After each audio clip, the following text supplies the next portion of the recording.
जिस मुल्क का जो दिल करता है पाकिस्तान के बारे में कहता रहता है। ताट साहब ये क्या हो रहा है, कोई हल है इसका? हम तो जिसे वो कहते हैं ना, दुनिया में अब बनाना रिपब्लिक समझ बैठी है कि जिसका जो मुंह में आता है बोल देता है। चीमा साहब, मेरे ख्याल में अब तो बनाना रिपब्लिक भी है वो बेहतर नजर आता है। पाकिस्तान से हालात इस तरह चल रहे हैं जो कल परसों से कोई नई चीजें आ रही हैं कि पाकिस्तानी अफगानिस्तान के अंदर पॉलिटिकल असाइलम अप्लाई कर रहे हैं। चाइनीज से पूछ रहे हैं कि आप चाइना में बिजनेस करना कंफर्टेबल ना, अफगानिस्तान में कंफर्टेबल और सेफ समझते हो या पाकिस्तान में? तो उन्होंने कहा अफगानिस्तान। कि अब चाइनीज ने रिफ्यूज कर दिया, वो कहते हैं हम यहाँ पे काम नहीं करेंगे, सी पैक पे हम काम तब शुरू करेंगे, आपको पैसे तब देंगे अगर हमारे इंजीनियर वहां से आप मारने बंद करें। तरीके से शहबाज शरीफ साहब ने किसी इंटरव्यू में कह दिया या हाउस में कहा है, उन्होंने कहा जी आईएमएफ ने बजट बनाया और उसको भी आपके लौंडे लपाड़े बड़े वायरल कर रहे हैं दूर बातें। वो हकीकत है, कौन सी छुपी बात है? बिल्कुल आईएमएफ ने बनाया। उनके जो आपके फाइनेंस मिनिस्टर वो भी कह चुके हैं कि आईएमएफ की मदद से बनाया तो उन्होंने। लेकिन फॉरेन इन्वेस्टमेंट वाली तो खैर आप छोड़ दें, ये तो एक ऐसे ट्रक की बत्ती है जो जिसका स्टीयरिंग ही कोई नहीं है। चीमा साहब, दर हकीकत फॉरेन इन्वेस्टमेंट इसको छोड़ दें जो अगले दिन आपने सुबह साल के अंदर एक सियालकोट के बंदे को जिंदा जला दिया और सेल्फियां बनाई हैं, लोगों ने वहां पे तालियां बजाई हैं। आपका क्या ख्याल है? वेस्टर्न मीडिया, वेस्टर्न सिविलाइजेशन है, ये सारा कुछ देख नहीं रही कि जहां पे जिंदा लोगों को जला के राख कर दिया जाता है सिर्फ ही सेड शी सेड के ऊपर, without any evidence, without any witnesses, without any trial, और कुछ पकड़ के खुद ही चला देते, थाने के अंदर से ले जाके चला दिया और फिर उसके ऊपर एफआईआर है बेनामी। इसका मतलब है उसका कुछ भी नहीं होगा। मेरा ये ख्याल है कि हमारा जो जी हुजूरी वाला जो रवैया है ना, अमेरिका भाईजान के सामने, अमेरिका ने कहा ये कर दो, हमने कहा यस सर। अमेरिका ने कहा ये कर दो, वो कर दो, हमने कहा यस सर। उन्होंने कहा कि अब परवेज मुशर्रफ की अब जरा हालत देख लें कि हालांकि वो कहता था मैं डरता वरता नहीं हूँ, लेकिन ये है कि वो उसने बात पार्लियामेंट तक लाने और कोई इसके ऊपर कंसल्टेशन करने तक की भी उसने जरूरत महसूस नहीं की। जैसे कि पाकिस्तान की जो डेलीगेशन है वो मेरे ख्याल में 3-4 दिन के लिए जम्मू डिस्ट्रिक्ट, डोडा, किश्तवाड़ यहाँ पर आई है। नॉन पॉलिटिकल इसलिए भी है कि किसी ने उनके साथ बात नहीं की है, प्रेस उनसे बात नहीं कर रही है, ना वो प्रेस से बात कर रहे हैं। ये बेसिकली ट्रीटी की जो इम्प्लीमेंटेशन है, क्योंकि दोनों मुल्कों के एतराज़ होते हैं, दोनों मुल्कों में भरोसे का फुकदान है। बट इसमें ये हुआ, शहबाज शरीफ साहब ने मैसेज भेजी बड़ी quick and short. Nawaz Sharif साहब, who is known to be, Nawaz Sharif is also a businessman, so he is very known to be very keen to be talking to India. उनकी मैसेज थोड़ी लंबी थी, थोड़ा उसमें कुछ इशारा भी था, और उससे टू माय माइंड मुझे ये लगा कि कहीं ना कहीं ये नई गवर्नमेंट के साथ भी, जिसकी सुपर मेजॉरिटी नहीं है, एक कोalition में है, कहीं ना कहीं कोई छोटा मोटा शुरुआत शायद होने लगी थी, कोई बातचीत की या कोई रिकंसिलिएशन किसी तरीके से। और फिर आपने ये देखा कि पाकिस्तान की जो मिलिट्री एस्टैब्लिशमेंट है, चाहे वो करगिल हो, लाहौर जब था, चाहे वो जैसे भी कोई किसी किस्म की रिप्रोचमेंट होती है, कुछ ना कुछ हो जाता है। जय हिंद दोस्तों, हमारे पड़ोसी पाकिस्तान की स्थिति आज किसी से छुपी हुई नहीं है। आर्थिक रूप से लगभग कंगाल हो चुके इस देश में खाली एक समस्या आर्थिक समस्या ही नहीं है, बल्कि हजारों समस्याओं ने सिर उठा रखा है। दरअसल 1947 में भारत से अलग होने के बाद ही इस देश की किस्मत में रोना पीटना लिख दिया गया था। जी हाँ दोस्तों, इसके बनाने वालों ने ही इसकी नींव में ऐसी बातों की खाद डाल दी थी कि इसका पौधा हमेशा मुरझाया और टेढ़ा ही रहा। इसके बनाने वालों ने अपनी आवाम के लिए 2 रोटी और आटे तक का जुगाड़ नहीं कर पाए।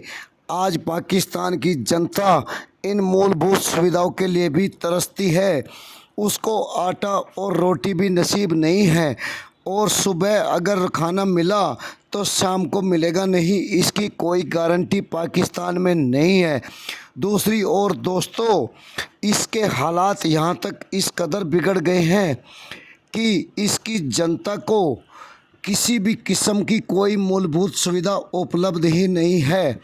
मदरसा सिस्टम ने इसकी एजुकेशन को ठप कर दिया है। वहीं धार्मिक कट्टरता ने नौजवानों को सिर्फ धार्मिक शिक्षा तक सीमित करके रख दिया है। टेक्नोलॉजी जैसी कोई चीज़ भी होती है, इससे पाकिस्तानियों का कोई वास्ता नहीं है। दूसरी ओर पाकिस्तान हमेशा दूसरों पर निर्भर रहा है।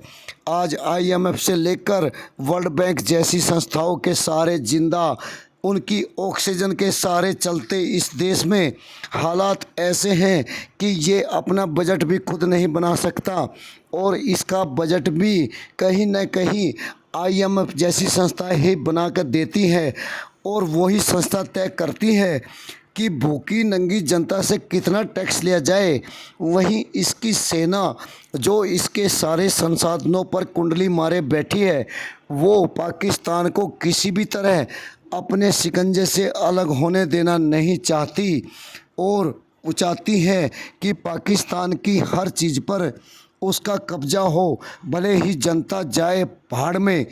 और ये इस बात से साबित भी होता है कि पाकिस्तान में पिछले 75 सालों में लगभग 50 साल फौज का ही राज रहा। वहीं दूसरी ओर पाकिस्तान ने धारा 370 हटने के बाद एक तरफा व्यापार तो बंद कर दिया, लेकिन अभी भारत से बातचीत को और व्यापार को खोलने के लिए मरा जा रहा है, और बार बार उसकी तरफ से भारत को ये आमंत्रण भेजा जा रहा है कि भारत उससे कोई बातचीत तो कर ले, लेकिन मोदी सरकार उससे बात करने के मूड में नहीं है।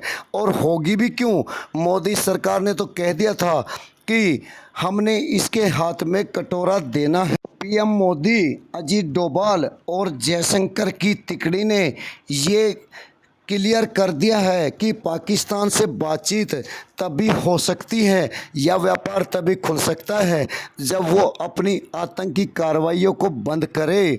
इससे बिलबिलाए पाकिस्तान की मीडिया डेली रोजाना के शो में लगातार रोती नज़र आती है, वहीं उसकी सरकार और जनता भी हाहाकार करती नज़र आती है। दूसरी ओर उसके सबसे बड़े दोस्त या कहे तो सबसे बड़े ठग चीन ने जिस तरह पाकिस्तान को अपने जाल में फंसाया है और उसको कर्ज के जाल में फंसाकर आज अपने व्यापार का मुंह अफ़गानिस्तान जैसे देशों की तरफ मोड़ दिया है।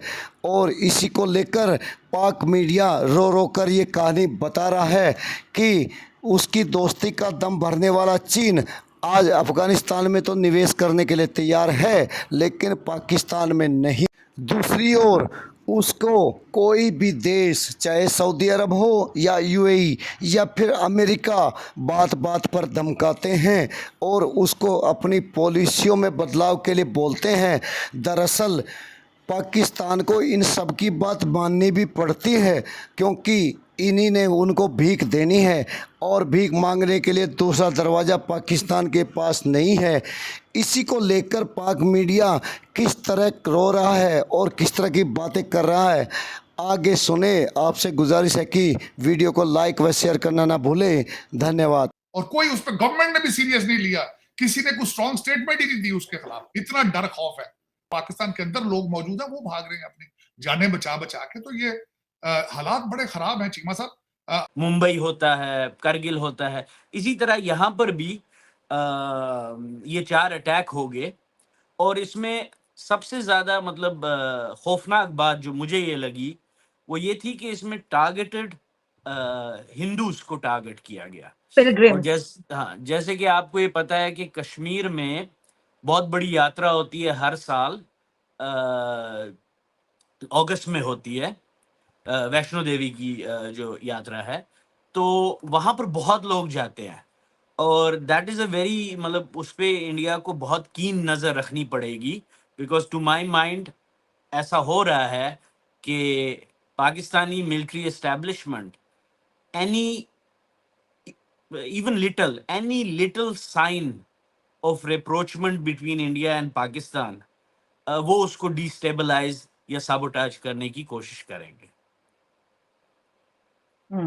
आपने नवाज शरीफ के ट्वीट के बाद मोदी साहब की ट्वीट देखी थी, उन्होंने क्या किया था? हाँ, उन्होंने भी तो उस पे यही कहा था ना कि हमें मतलब उन्होंने दहशतगर्दी का जिक्र तो नहीं किया था एज सच, बट उन्होंने सिक्योरिटी, पीस और इन चीज़ों की बात की थी। एंड मुझे लगता है ये अच्छी बात, देखिए मैं सर इनडायरेक्टली डायरेक्टली उन्होंने ऐसी ट्वीट की थी कि सब उस पे बात कर रहे थे कि ये उन्होंने जो बात की है वो सब कुछ कह दिया है उन्होंने इसके अंदर। बिल्कुल, और मैं ये समझता हूँ कि उन्होंने गलत नहीं कहा। मैं ये भी समझता हूँ कि नवाज शरीफ साहब ने भी गलत नहीं कहा। देखिए उन्होंने एक कदम उठाया, हाँ, उसमें बात की, उसको मोदी साहब ने मतलब रिप्लाई किया। और ये बात देखिए, मैं तो डिस्पाइट ऑल द हॉक्स मैं ये समझता हूँ कि बातचीत होनी चाहिए। ये थोड़ा बहुत डिफरेंट इसलिए है कि 5 साल से ऑलमोस्ट डिप्लोमेटिक चैनल्स जो है वो ब्रेक हो गए हैं, but this is not a diplomatic channel. ये under the Indus water treaty with the World Bank as you could say a guarantor, हम्म, ये उस हिसाब से है। दूसरा इसमें थोड़ा बहुत ये इंटरेस्टिंग है कि अभी कश्मीर में बहुत टाइम से मतलब एकदम से इतने दहशतगर्द हमले नहीं हुए हैं जितने कुछ 2-3 हफ्ते पहले हुए। 4 हमले हो गए, और मतलब 4 दिनों के अंदर-अंदर, 4-5 दिनों के अंदर-अंदर।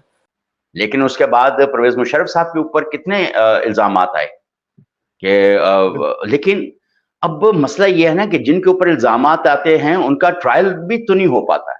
अगर कर लें, चीखें निकलने से कर लें, तो चीखें तो वाकई बहुत निकली हुई हैं। बजट ने चीखें क्या, बल्कि अब तो चीखों से बात ऊपर जा चुकी है।